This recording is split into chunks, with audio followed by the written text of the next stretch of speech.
बहुत समय पहले चमचमाते सोने के एक राज्य में धन के देवता भगवान कुबेर रहते थे। उनके पास पूरे ब्रह्मांड में किसी भी अन्य प्राणी से अधिक धन संपत्ति थी। लेकिन अपार धन के साथ अपार घमंड भी आ गया।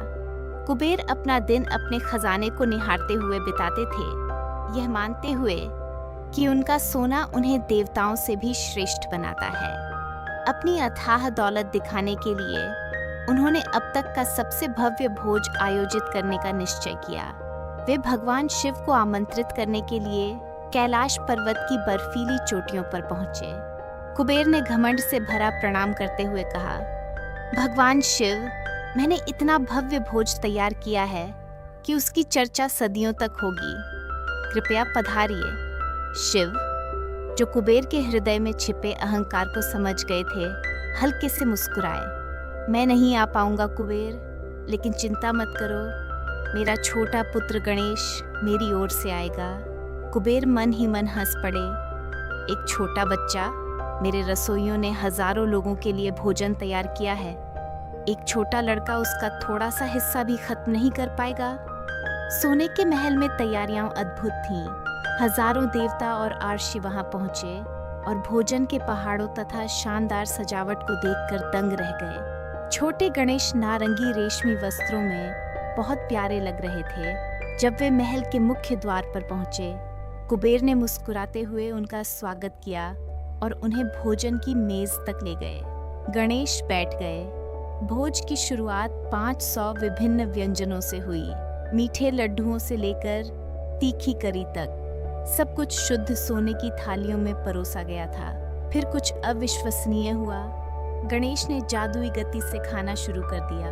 पलक झपकते ही वे पूरी की पूरी थालियां साफ कर देते। रसोई में अफरा तफरी मच गई।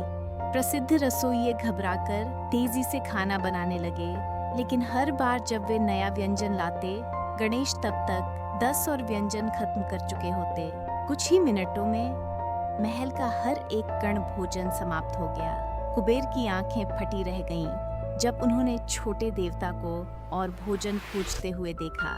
गणेश अभी भी संतुष्ट नहीं हुए थे। उन्होंने सोने की थालियां, भारी लकड़ी की मेजें और यहाँ तक कि रेशमी गद्दियां भी चबाना शुरू कर दिया। मुझे अभी भी भूख लगी है, वे बोले।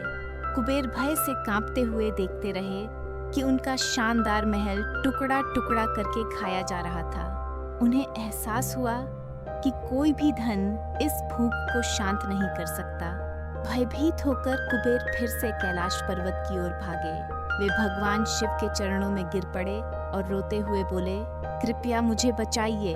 गणेश मेरा पूरा राज्य खा रहे हैं। शिव ने करुणा से उनकी ओर देखा। उन्होंने कुबेर को साधारण उबले हुए चावल का एक छोटा कटोरा दिया। इसे प्रेम से भरे हृदय के साथ उन्हें अर्पित करो। कुबेर अपने महल लौटे। अब वे घमंडी धन के देवता नहीं रहे थे, बल्कि विनम्र भक्त बन चुके थे। उन्होंने सच्चे मन से वह साधारण चावल गणेश को अर्पित किया। गणेश ने चावल का केवल एक दाना खाया और तुरंत उनकी भूख शांत हो गई। उन्होंने कुबेर की ओर स्नेह से मुस्कुराया और महल का विनाश उसी क्षण रुक गया।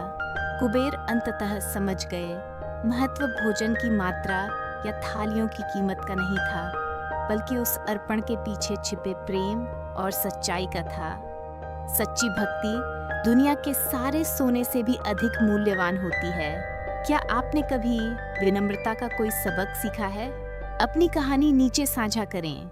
भगवान गणेश और कुबेर की इस कथा को सुनने के लिए धन्यवाद और प्राचीन ज्ञान से भरी कहानियों के लिए लाइक और शेयर करना न भूलें।